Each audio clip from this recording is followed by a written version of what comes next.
Ya. Assalamualaikum warahmatullahi wabarakatuh.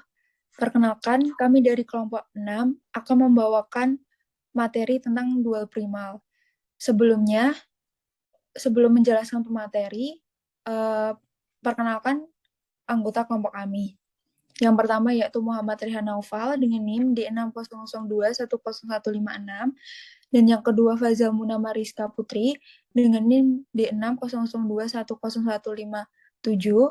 Yang ketiga Muhammad Abdul Rozak dengan NIM D6002101179 dan yang terakhir Aulia Sofi dengan NIM D6002101188. Untuk materi yang akan dibawakan ada 4, yaitu pertama pengertian, kedua keterkaitan konsep, yang ketiga hubungan khusus, dan yang keempat contoh soal. Untuk yang pertama akan dibawakan oleh teman saya. Selanjutnya. Pengertian model program linier memiliki dua bentuk, yaitu model primal adalah bentuk asli dari suatu model program linier. Model dual adalah bentuk alternatif yang dikembangkan dari model primal.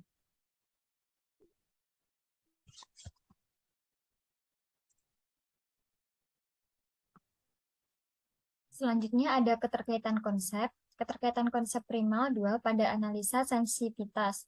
Yang pertama, analisa sensitivitas mencakup investigasi pengaruh solusi optimal dalam melakukan perubahan nilai pada parameter model.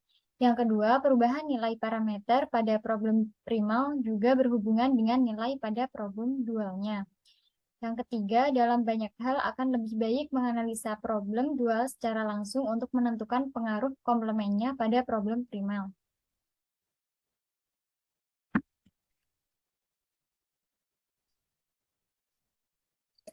Untuk yang ketiga yaitu hubungan khusus. Hubungan khusus antara dual primal yaitu yang pertama, variabel dual Y1, Y2, Y3 berhubungan dengan batasan model primal, di mana untuk setiap batasan dalam primal terdapat satu variabel dual. Misalnya, dalam kasus model primal mempunyai 3 batasan, maka dualnya mempunyai 3 variabel keputusan. Untuk yang kedua, nilai kuantitas pada sisi kanan, pertidaksamaan pada model primal merupakan koefisien fungsi tujuan dual. Ketiga, koefisien batasan model primal merupakan koefisien variabel keputusan dual. Yang keempat, koefisien fungsi tujuan primal merupakan nilai kuantitas pada sisi kanan pertidaksamaan pada model dual. Yang terakhir, pada bentuk standar. Model maksimisasi primal memiliki batasan-batasan.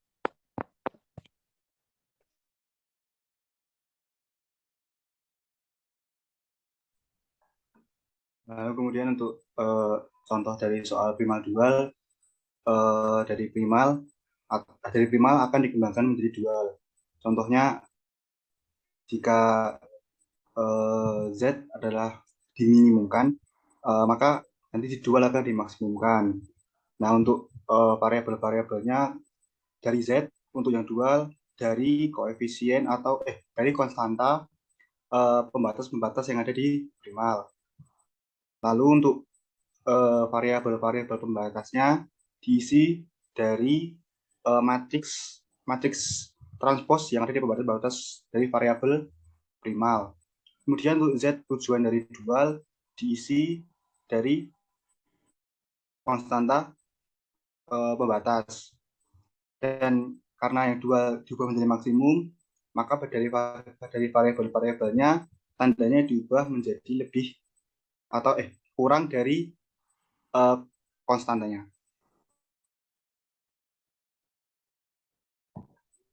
Nah, ini tadi yang saya jelaskan dari primal dikembangkan ke dual. Yang awalnya max menjadi min atau yang awalnya min menjadi max. Nah, kalau misal mau dicari dari tujuan yang dual, maka tujuan dual koefisiennya didapat dari konstanta pada pembatas primal. Kemudian untuk variabel-variabel pembatasnya diisi dari matriks transpos pembatas variabel-variabel yang primal. Kemudian untuk konstanta-konstanta pada pembatas diisi dari fungsi tujuan atau Z dari primal. Lalu tandanya diubah karena minimum, maka tanda diubah menjadi kurang dari konstanta.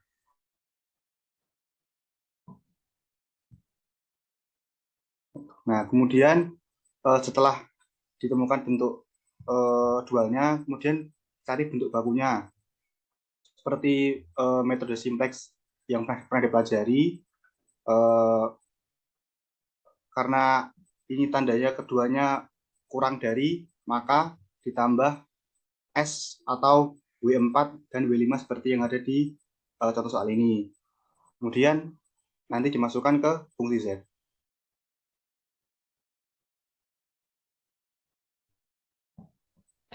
Nah, setelah itu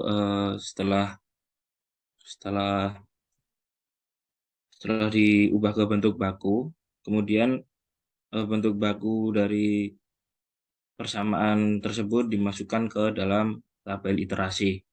Nah, di tabel iterasi ini dimasukkan dalam bentuk baku tadi, kemudian karena ini mencari fungsi maksimum, itu fungsi Z-nya itu tidak boleh ada yang minus. Jadi untuk yang minus nanti kita ubah semua. Kemudian untuk menentukan pivotnya, itu menentukan garis pivotnya, kita memilih minus yang paling kecil, kemudian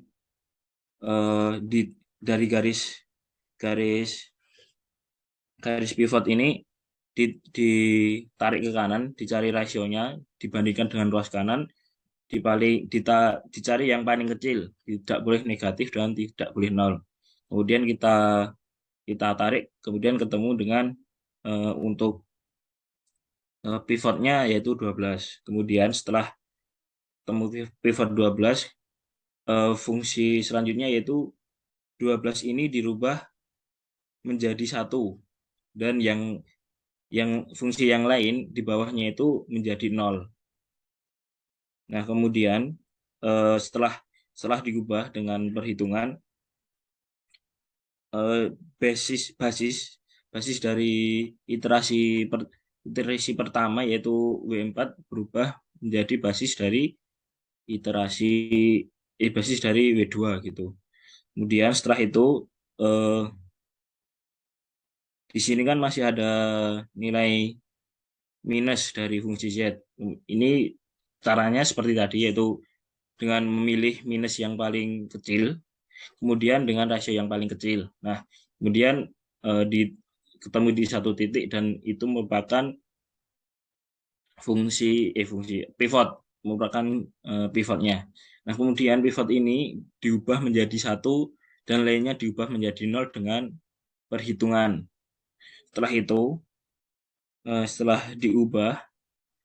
diubah akan menjadi seperti tabel di bawah ini, yaitu dengan basisnya yang awalnya W5 menjadi W1 karena pivotnya tadi berasal dari W1. Kemudian karena ini masih ada yang minus di fungsi Z-nya, kita ubah lagi agar tidak minus. Jadi kita pilih minus yang paling besar, berhubung minusnya di iterasi 3 ini cuma 1, kita eksekusi yang minus ini. Nah, untuk kemudian rasionya sama, yaitu rasio terkecil, yaitu perbandingan antara ruas kanan dengan W3 ini dari fungsi Z paling kecil negatifnya gitu. Kemudian ketemu pivotnya yaitu 0,533. Kemudian ini kita jadikan 1 dan lainnya kita jadikan 0. Nah, dengan perhitungan setelah itu dapat, dan basisnya ini berubah menjadi W3 karena W3 ini merupakan pivot pada iterasi ketiga tadi gitu. Dan ketemu untuk nilai maksimumnya yaitu 440. Nah, untuk Jadi untuk nilai maksimum ini ketika kita menghitung pada primal, ini kan menghitung dengan dual. Nah, ketika menghitung dengan dual nilai maksimum itu sama dengan kayak kita menghitung nilai minimum pada primal tersebut. Jadi hasilnya sama. Itu seperti itu. Mungkin saya kembalikan ke moderator.